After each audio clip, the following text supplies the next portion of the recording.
नमस्कार, बहुत बहुत स्वागत है आप सभी का। आप देख रहे हैं सुबह 7 बजे। मैं प्रीति। शुरुआत हेडलाइंस के साथ।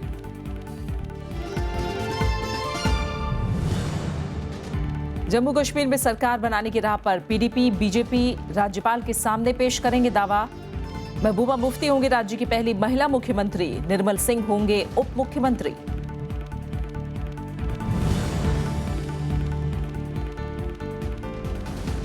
उत्तराखंड में बागी विधायकों पर दल बदल कानून के तहत हो सकती है कार्रवाई। नोटिस का जवाब देने का आखिरी दिन आज। बागी विधायकों को हाईकोर्ट से राहत नहीं, सुप्रीम कोर्ट में देंगे चुनौती।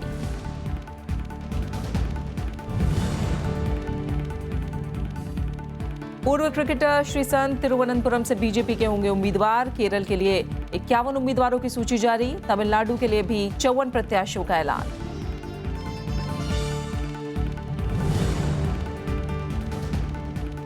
हैदराबाद यूनिवर्सिटी के हालात पर राष्ट्रीय मानवाधिकार आयोग ने जताई चिंता। केंद्र और राज्य प्रशासन को नोटिस, 1 हफ्ते में मांगा जवाब।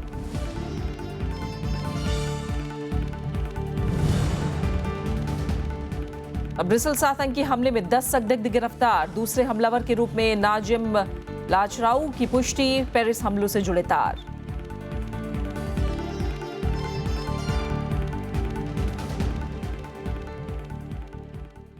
पीडीपी और बीजेपी आज राज्यपाल से मिलकर जम्मू कश्मीर में सरकार बनाने का दावा पेश करेंगे। इससे पहले कल बीजेपी विधायक दल की बैठक में पीडीपी के साथ सरकार बनाने को मंजूरी दी गई। साथ ही निर्मल सिंह को विधायक दल का नेता चुना गया। वो पार्टी की तरफ से उप मुख्यमंत्री पद के दावेदार होंगे। जम्मू कश्मीर में सरकार बनाने को लेकर पीडीपी प्रमुख महबूबा मुफ्ती की राज्यपाल एनएन वोहरा से शुक्रवार को होने वाली मुलाकात टल गई। इसकी वजह बीजेपी की ओर से पीडीपी के साथ बैठक की पेशकश को माना जा रहा है। दोनों पार्टियों के नेताओं की जल्द मुलाकात हो सकती है। इधर जम्मू में बीजेपी विधायक दल की बैठक हुई। इसमें बीजेपी महासचिव राम माधव और पीएमओ में राज्य मंत्री जितेंद्र सिंह भी शामिल हुए। बैठक में निर्मल सिंह को बीजेपी विधायक दल का नेता और उप मुख्यमंत्री पद का दावेदार चुना गया है और गठबंधन के एजेंडे के आधार पर पीडीपी को समर्थन देने पर भी सहमति बनी। पीडीपी के साथ बैठना नहीं हो पाता तब तक मुझे लगता है कि आज कम से कम हम लोग नहीं मिल पाएंगे। 2-4 दिन में या 2 या 3 दिन में जैसे भी हमारी बातचीत उनके साथ पूर्ण होती है हम लोग मिलेंगे। हमारे विधायकों ने कहा है कि हम पीडीपी को समर्थन देने को तैयार हैं। वहीं कांग्रेस ने कहा है कि दोनों पार्टियों को बताना चाहिए कि आखिर कौन से मुद्दे थे जिनकी वजह से गतिरोध बना हुआ था। सरकार अगर बनेगी भी तो किन शर्तों पर बनेगी, लेकिन सब कुछ बंद कमरों में पर्दे के पीछे होता है तो कई सवाल खड़े होते हैं। इससे पहले गुरुवार को ही जम्मू कश्मीर में पहली बार महिला मुख्यमंत्री बनने का रास्ता भी साफ हो गया था। श्रीनगर में विधायकों की बैठक में महबूबा मुफ्ती को पीडीपी विधायक दल का नेता चुन लिया गया। बीजेपी पीडीपी गठबंधन को लेकर बीते करीब 2.5 महीनों से सियासी रस्साकशी चल रही थी। मंगलवार को पीडीपी प्रमुख महबूबा मुफ्ती ने दिल्ली में प्रधानमंत्री नरेंद्र मोदी से मुलाकात की थी, जिसके बाद सरकार गठन को लेकर चल रहा गतिरोध खत्म हो गया। राज्य के पूर्व मुख्यमंत्री मुफ्ती मोहम्मद सईद के निधन के बाद 8 जनवरी से जम्मू कश्मीर में राज्यपाल शासन लगा हुआ है। Bureau report, Rajya Sabha TV. Uttarakhand में आज स्पीकर गोविंद सिंह कुंजवाल कांग्रेस के 9 बागी विधायकों पर फैसला कर सकते हैं। बागी विधायकों के लिए दल बदल कानून के तहत मिले नोटिस का जवाब देने के लिए आज आखिरी दिन है। इस बीच स्पीकर के नोटिस के खिलाफ कांग्रेस के बागी विधायकों की याचिका हाईकोर्ट ने शुक्रवार को खारिज कर दी। इसके बाद इन विधायकों ने सुप्रीम कोर्ट में अपील करने का फैसला किया है। याचिका में विधायकों ने उन पर लगाए गए आरोपों को स्पष्ट करने और इससे जुड़े दस्तावेज उपलब्ध कराने की मांग की थी। उन्होंने नोटिस का जवाब देने के लिए दिए गए 7 दिन के समय को भी नाकाफी बताया था। हाईकोर्ट में वरिष्ठ वकील कपिल सिब्बल ने राज्य सरकार का पक्ष रखा। उत्तराखंड में 9 विधायकों के बागी होने के बाद से हरीश रावत सरकार पर अल्पमत का संकट मंडरा रहा है। उन्हें 28 मार्च को बहुमत साबित करना है। स्पीकर कोई भी डिस्क्वालिफिकेशन पिटीशन पे नोटिस देते हैं तो वो निर्णय केवल स्पीकर ले सकते हैं और 226 ऑफ द कॉन्स्टिट्यूशन की आप सहायता नहीं ले सकते, क्योंकि जब तक स्पीकर अपने फैसला नहीं देता तब तक हाईकोर्ट को कोई जुरिस्डिक्शन नहीं है। ये सर्वोच्च न्यायालय के कुछ निर्णय हैं जो हमने अदालत के सामने रखे थे। और इस बीच उत्तराखंड के मुख्यमंत्री हरीश रावत ने एक बार फिर बीजेपी पर राज्य की कांग्रेस सरकार को गिराने के लिए धनबल के इस्तेमाल का आरोप लगाया है। उधर बीजेपी ने 28 मार्च को हरीश रावत सरकार के गिरने का दावा किया है। भारतीय जनता पार्टी ने जनबल पर, धन बल पर, बाहुबल पर, सत्ता बल पर उत्तराखंड की राजनीति से वो हमको हटा देना चाहते हैं, कांग्रेस को हटा देना चाहते हैं, हरीश रावत को हटा देना चाहते हैं। मैं तो छोटा सा आदमी हूँ, बड़े संघर्ष करके इतने लंबे दौर के बाद यहाँ तक आया हूँ और अपने लोगों की सेवा करने का प्रयास कर रहा हूँ। जिस समय तक मेरे हाथ में बागडोर रहेगी, मैं रात दिन काम करता रहूँ। सदन में फ्लोर पर हमारा बहुमत साबित हुआ है।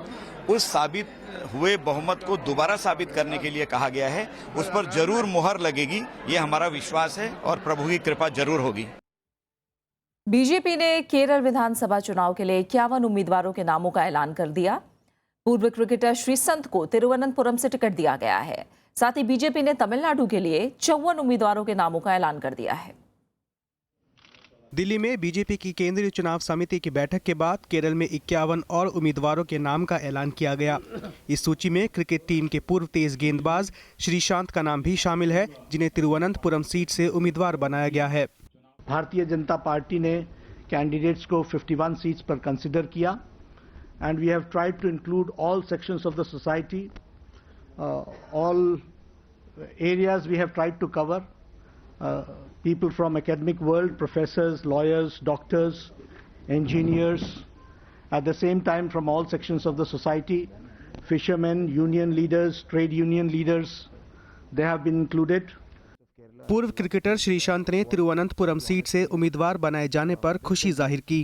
I will surely try my very best to change the face of Kerala. I would love to work very honestly and bring the youth into politics, especially the sports and the art side as well, because lots of people are not really keen into getting into politics at my age. So I would love to bring them along and make BJP much stronger and much healthier in Kerala. इससे पहले BJP Kerala में 22 उम्मीदवारों की सूची पहले ही जारी कर चुकी है। बीजेपी ने तमिलनाडु विधानसभा चुनाव के लिए 54 उम्मीदवारों की अपनी पहली सूची भी जारी कर दी है। Bureau report, Rajya Sabha TV. Samajwadi party ने उत्तर प्रदेश में 2017 में होने वाले विधानसभा चुनाव की तैयारियां शुरू कर दी हैं और इसी सिलसिले में कल पार्टी ने उम्मीदवारों की पहली सूची जारी की। समाजवादी पार्टी ने 403 विधानसभा सीटों में से 143 सीटों पर नामों का ऐलान कर दिया। समाजवादी पार्टी ने पहली सूची में उन 143 सीटों पर उम्मीदवारों का ऐलान किया है जहां 2012 के विधानसभा चुनाव में पार्टी को हार मिली थी। समाजवादी पार्टी ने गाजियाबाद से सागर शर्मा, नोएडा से अशोक चौहान और लखनऊ ईस्ट से श्वेता सिंह पर दाव लगाया है।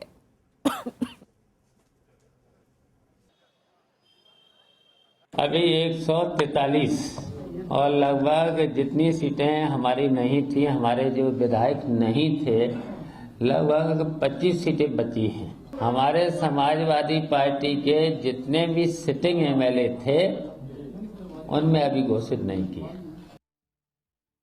आगामी विधानसभा चुनाव के लिए असम में बीजेपी ने कल विजन डॉक्यूमेंट जारी किया। बीजेपी ने बांग्लादेश से होने वाली घुसपैठ को सबसे बड़ा मुद्दा बनाया है। गुवाहाटी में वित्त मंत्री अरुण जेटली ने मौजूदा असम की कांग्रेस सरकार पर कई आरोप लगाए। गुरुवार को गुवाहाटी में बीजेपी ने जनता के सामने अपना दृष्टि पत्र रखा। बीजेपी ने बांग्लादेश से होने वाली अवैध घुसपैठ को अपना मुख्य चुनावी मुद्दा बताया। बीजेपी ने मौजूदा मुख्यमंत्री तरुण गोगोई पर घुसपैठ को बढ़ावा देने और राज्य की जनसांख्यिकी को नष्ट करने का आरोप लगाया। हमारा ये स्पष्ट मत है कि कांग्रेस ने पिछले कई दशकों में इन्फिल्ट्रेशन की कल्पना को स्वीकार किया, उसको इनकरेज किया, उसके खिलाफ कोई कदम नहीं उठाए क्योंकि वो चाहते थे कि इन्फिल्ट्रेशन उनको एक वोट बैंक के रूप में सुविधा प्राप्त दे। दृष्टि पत्र में बीजेपी ने सत्ता में आने पर राज्य में भारत बांग्लादेश सीमा को सील करने के लिए केंद्र के साथ मिलकर काम करने का वादा किया। इसके साथ साथ पार्टी ने लोगों से वादा किया है कि वो घुसपैठियों को रोजगार देने वाले उद्योगों, कारोबारियों, छोटे मध्यम उद्यमों और दूसरी एजेंसियों के साथ सख्ती से निपटने के लिए कानून भी बनाएगी। बॉर्डर को पूर्ण रूप से सील्ड रखना, आइडेंटिफिकेशन ऑफ फॉरेनर्स, उसकी एक मजबूत व्यवस्था बनाना, इंफ्रास्ट्रक्चर जो कि पूर्वोत्तर में और आसाम में एक बहुत बड़ी चुनौती है, हाईवेज के संबंध में, ग्रामीण सड़कों के संबंध में, रेलवेज के विस्तार के संबंध में, यहाँ की कनेक्टिविटी सुधारने के लिए, एयरपोर्ट्स के संबंध में। बीजेपी ने राज्य के लिए फंड में केंद्र सरकार की ओर से हुई कटौती के आरोपों को भी सिरे से नकारा। वित्त मंत्री ने कहा कि असम को उच्च कर अवमूल्यन के कारण साल 2011 से 2015 की तुलना में 2016 से 2020 के दौरान 148% ज्यादा रकम मिलेगी। अरुण जेटली का आरोप है कि कांग्रेस जनता को गुमराह कर रही है। Bureau report, Rajya Sabha TV. और इससे पहले गुरुवार को कांग्रेस ने भी असम के लिए घोषणा पत्र जारी किया। 15 साल से सूबे की सत्ता पर काबिज कांग्रेस ने जनता से कई लुभावने वादे किए हैं, जिसमें नौकरी, गरीबों को आर्थिक मदद और खाली पड़े शिक्षकों के पद भरने का भरोसा दिया गया है। होली के मौके पर कांग्रेस ने आगामी असम विधानसभा चुनाव के लिए अपना घोषणा पत्र जारी किया। मुख्यमंत्री तरुण गोगोई ने गुरुवार को गुवाहाटी में प्रेस कॉन्फ्रेंस कर जनता के सामने कई लुभावने वादे रखे। मसलन, हर परिवार के कम से कम एक सदस्य को नौकरी दी जाएगी। अगले 5 साल में 10 लाख नौकरियों के अवसर पैदा किए जाएंगे। 2.5 लाख से कम सालाना आय वालों को गरीब माना जाएगा और उन्हें आर्थिक सहायता दी जाएगी। स्कूलों में खाली पड़े शिक्षकों के पदों को भरा जाएगा। साथ ही ऐसी 2 लाख और भर्तियां की जाएंगी। अभी भी हमारा मेजर प्रॉब्लम अनएम्प्लॉयमेंट है, तो जॉब क्रिएशन जो बोलता है उसका हम सबसे ध्यान देते हैं। और जॉब क्रिएशन करने के हम क्या करने को बहुत जरूरत है, सारा एजुकेशन सिस्टम को हम ओवरऑल रीओरिएंटेड करने को होगा। इसके साथ साथ कांग्रेस ने अपने घोषणा पत्र में किसानों और पिछड़े वर्ग के लिए भी कई खास घोषणाएं की हैं। मसलन, छोटे चाय किसानों को 2000 करोड़ का स्पेशल पैकेज, हिल और बाराक घाटी जिलों को 1000 करोड़ की सहायता राशि, हर माजुली जजीरों को 500 करोड़ का विकास पैकेज, सरकारी दुकानों से सस्ती चीनी दी जाएगी, वैज्ञानिक शोध की मदद से बाढ़ से खराब हुई जमीन को फिर से उपजाऊ बनाना, धेमाजी और बंगोई गांव में कृषि विश्वविद्यालय बनाया जाना, बाराक घाटी में लघु सचिवालय बनाना और यातायात व्यवस्था में सुधार करना, केंद्र सरकार से नए एयरपोर्ट और बाराक घाटी में गुवाहाटी हाईकोर्ट की बेंच की मांग। ऐसे कई वादे इस घोषणा पत्र में शुमार हैं। हमारा जो नया इंडस्ट्री होगा उनका वो सब्सिडाइज रेट में देने को होगा, नहीं तो वो कैसा क्या करेगा, कम्पीट करेगा। तो ये डेवलपमेंट इज द मेन, कैसा करेगा वो भी बोला। इसके साथ साथ मुख्यमंत्री तरुण गोगोई ने अपनी सरकार की उपलब्धियां भी गिनाई। आपको बता दें कि पिछले 15 साल से असम में कांग्रेस की सरकार है और 2001 से तरुण गोगोई सूबे के मुख्यमंत्री पद पर आसीन हैं। Bureau report, Rajya Sabha TV. Tamil Nadu में इस वक्त गठबंधन का गणित सबसे दिलचस्प हो गया है। सभी पार्टियां चुनाव से काफी पहले सीट बंटवारे और रणनीति को पक्का करके मैदान में उतर रही हैं। डीएमके और कांग्रेस ने साथ लड़ने का ऐलान तो पहले ही कर दिया था, लेकिन सीटों को लेकर उहापोह की स्थिति अब तक कायम रही। इसी के निपटारे के लिए डीएमके और कांग्रेस के बीच बातचीत जारी है। तमिलनाडु में सीट बंटवारे को लेकर डीएमके और कांग्रेस के बीच पहले दौर की बातचीत बेनतीजा साबित हुई। दोनों पार्टियों के बीच अब तक इस बात पर सहमति नहीं बन पाई है कि कौन कितनी सीटों पर चुनाव लड़ेगा। कांग्रेस के वरिष्ठ नेता गुलाम नबी आजाद और तमिलनाडु के पार्टी प्रभारी मुकुल वासनिक समेत प्रदेश कांग्रेस अध्यक्ष इलनगोवन ने शुक्रवार को करुणानिधि के घर पर उनसे मुलाकात की। दोनों पार्टियों के बीच घंटे भर की बातचीत के बाद कांग्रेस ने बताया कि सीटों की संख्या तय करने में अभी और वक्त लग सकता है। Our basic purpose was to discuss the election strategy and also to find as how many other groups are joining and how many have already joined. That was the basic purpose. And as I said, that we did of course told the DMK leadership that now we should finalize the numbers also. हालांकि दोनों पार्टियों ने दावा किया कि कई जरूरी मुद्दों पर बातचीत सफल रही। कांग्रेस के मुताबिक चुनावी रणनीति और छोटी पार्टियों को साथ लाने पर दोनों दलों ने बातचीत की। कांग्रेस ने इस मुलाकात को चुनावी वार्ता की महज एक कड़ी बताया है। पार्टी के मुताबिक कई मसलों पर बातचीत अभी जारी रहेगी। डीएमके नेता स्टालिन ने दोनों पार्टियों के बीच हुई बातचीत को सकारात्मक करार दिया। कांग्रेस कட்சியின் சார்பில் திரு குலாம் நபி ஆசாத் அவர்கள் தலைவர் கலைஞர் அவர்களை சந்தித்து வர இருக்கக்கூடிய சட்டமன்ற தேர்தலில் கூட்டணியில் எத்தனை இடங்கள் என்பதை பற்றி விவாதிக்கக்கூடிய நிலையில் इससे पहले गुरुवार को पी चिदम्बरम ने भी प्रदेश के आला कांग्रेस नेताओं के साथ बातचीत कर पार्टी का रुख जानने की कोशिश की थी। जानकारों के मुताबिक डीएमडीके और पीडब्ल्यूएफ के बीच गठबंधन के बाद प्रदेश में मुकाबला बेहद दिलचस्प हो गया है। ऐसे में डीएमके और कांग्रेस दोनों ही पार्टियां सीट बंटवारे और रणनीति को लेकर किसी भी जल्दबाजी से परहेज बरत रही हैं। Bureau report, Rajya Sabha TV. Tamil Nadu में डीएमके प्रमुख एम करुणानिधि ने एमडीएम के नेता वाइको को लीगल नोटिस भेजा है। वाइको ने आरोप लगाया था कि डीएमके और बीजेपी ने फिल्म स्टार विजयकांत से संपर्क किया था और उनकी पार्टी के साथ गठबंधन के लिए 300 से 500 करोड़ रुपए देने की पेशकश की थी, लेकिन विजयकांत ने भ्रष्टाचार के खिलाफ लड़ाई के लिए इसे ठुकरा दिया था।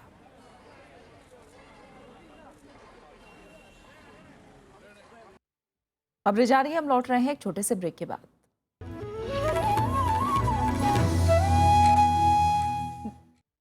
যদি তোর ডাক শুনে কেউ না আসে তবে একলা চলো রে, যদি তোর ডাক শুনে কেউ না আসে তবে একলা চলো রে, একলা চলো একলা চলো একলা चलो। विरासत में इस बार गुरुदेव रविंद्रनाथ ठाकुर का रचना संसार हिंदी में पहली बार सिर्फ राज्यसभा टेलीविजन पर।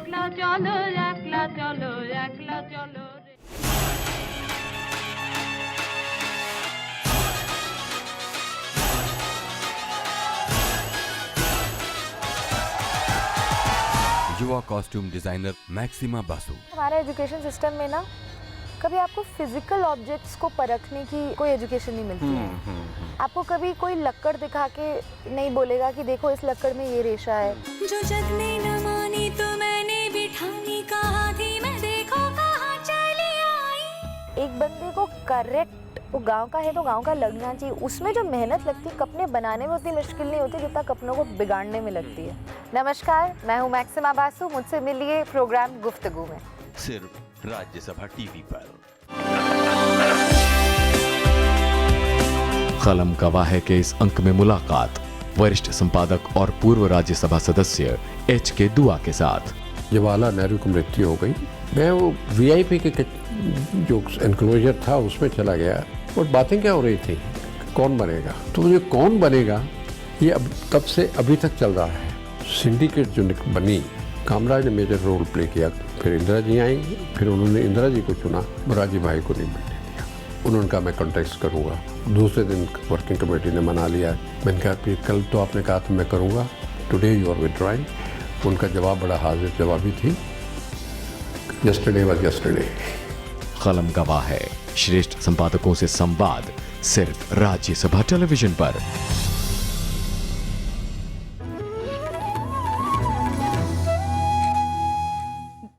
हैदराबाद सेंट्रल यूनिवर्सिटी के हालात पर राष्ट्रीय मानवाधिकार आयोग ने चिंता जताई है।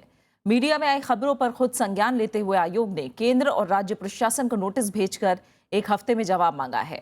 आयोग ने मानव संसाधन विकास मंत्रालय के सचिव, तेलंगाना के मुख्य सचिव और हैदराबाद के पुलिस आयुक्त से इस मसले पर जवाब मांगा है। आयोग के मुताबिक मीडिया रिपोर्ट में कहा गया है कि यूनिवर्सिटी परिसर में आपातकाल जैसे हालात हैं। पानी, बिजली, खाना, इंटरनेट और ATM जैसी सुविधाएं नहीं हैं। बड़ी संख्या में पुलिसकर्मी तैनात हैं। यूनिवर्सिटी के करीब 25 छात्रों और 2 शिक्षकों की गिरफ्तारी के बाद से ये माहौल है। छात्र रोहित वेमुला खुदकुशी मामले में कुलपति अप्पा राव के खिलाफ कार्रवाई की मांग कर रहे हैं। आयोग का मानना है कि विश्वविद्यालय के वरिष्ठ अधिकारियों के साथ साथ पुलिस और प्रशासन के अधिकारियों ने भी एक तरफा और मनमानी कार्रवाई की है।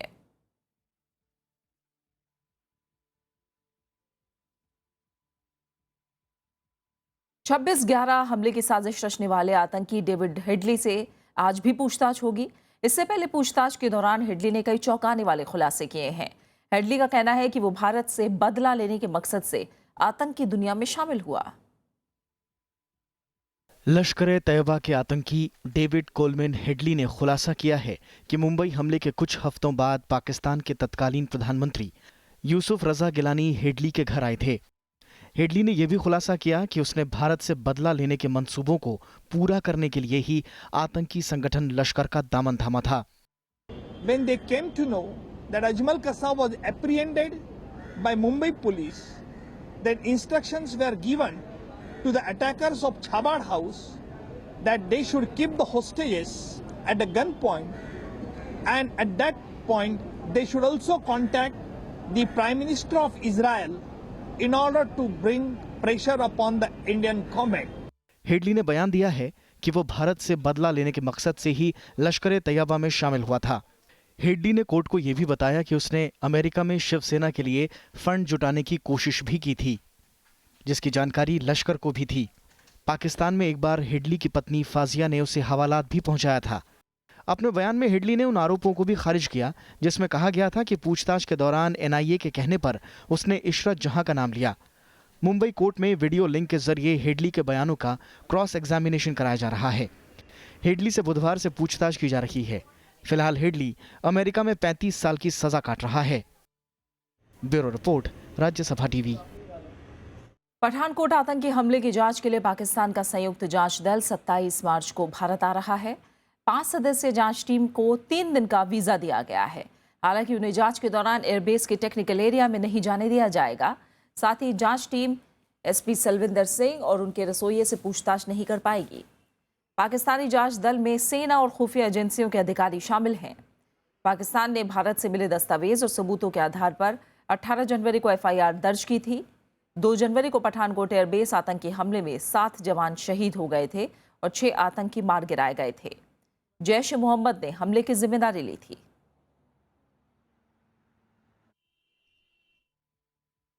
ब्रसेल्स आतंकी हमले के मामले में बेल्जियम पुलिस ने 10 संदिग्धों को गिरफ्तार किया है। इसमें ब्रसेल्स में 7, जर्मनी में 2 और पेरिस में 1 संदिग्ध को गिरफ्तार किया गया है। ब्रसेल्स हवाई अड्डे पर हमला करने वाले 2 फिदायीन बम हमलावरों में नाजिम लाचराउई भी शामिल था, जिसके तार पेरिस से जुड़े हैं। बेल्जियम की पुलिस ने आतंकी धमाकों के सिलसिले में उस जगह पर भी छापा मारा जहां से तीनों हमलावर मंगलवार को विस्फोटकों से भरे सूटकेस लेकर रवाना हुए थे।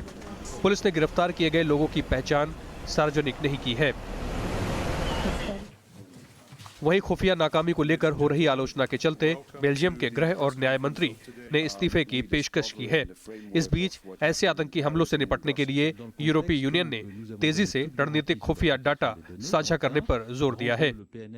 Every day we discover in the framework of what happened in Paris and in Brussels how important it is that our intelligence services, that our judicial services exchange all relevant information that is required.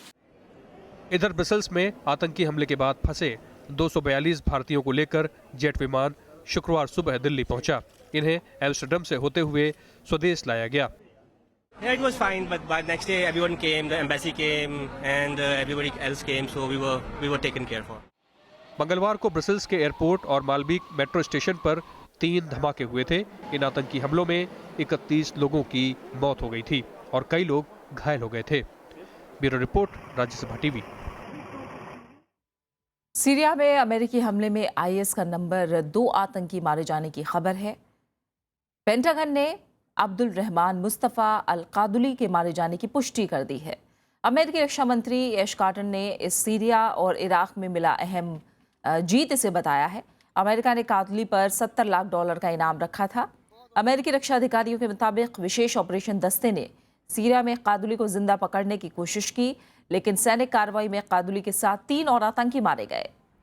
कादुली पहले Iraq में आतंकी संगठन al Qaeda से जुड़े, वहां से वो Abu Musab al Zarqawi के तहत काम कर रहा था।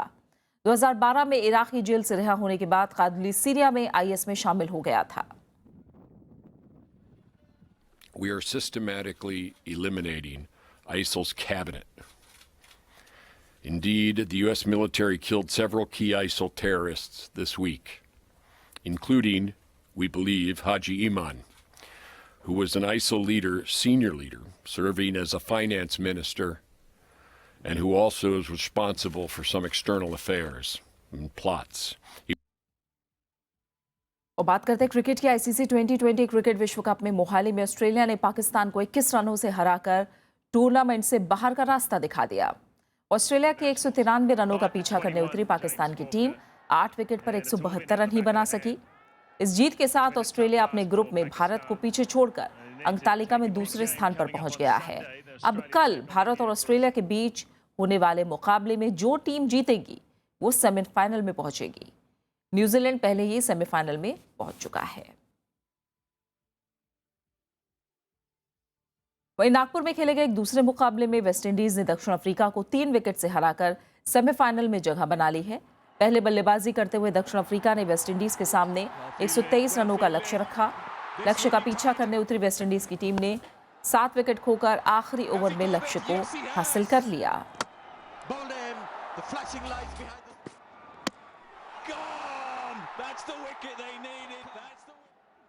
और अब आखिर में हेडलाइंस पर एक नजर।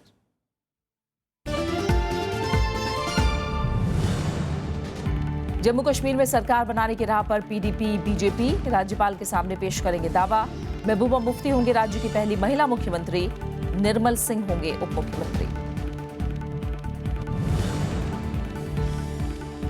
उत्तराखंड में बागी विधायकों पर दल बदल कानून के तहत हो सकती है कार्रवाई। नोटिस का जवाब देने का आखिरी दिन आज। बागी विधायकों को हाईकोर्ट से राहत नहीं, सुप्रीम कोर्ट में देंगे चुनौती।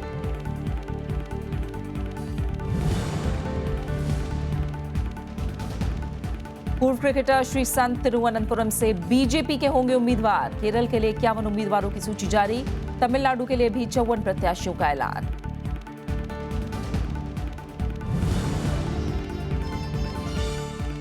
हैदराबाद यूनिवर्सिटी के हालात पर राष्ट्रीय मानवाधिकार आयोग ने जताई चिंता। केंद्र और राज्य प्रशासन को नोटिस, 1 हफ्ते में मांगा जवाब।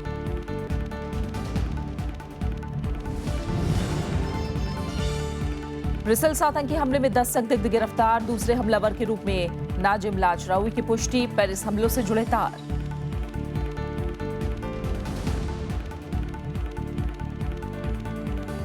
और इसी के साथ फिलहाल इस बुलेटिन में इतना ही। आगे देखिए खास कार्यक्रम देश देशांतर। नमस्कार।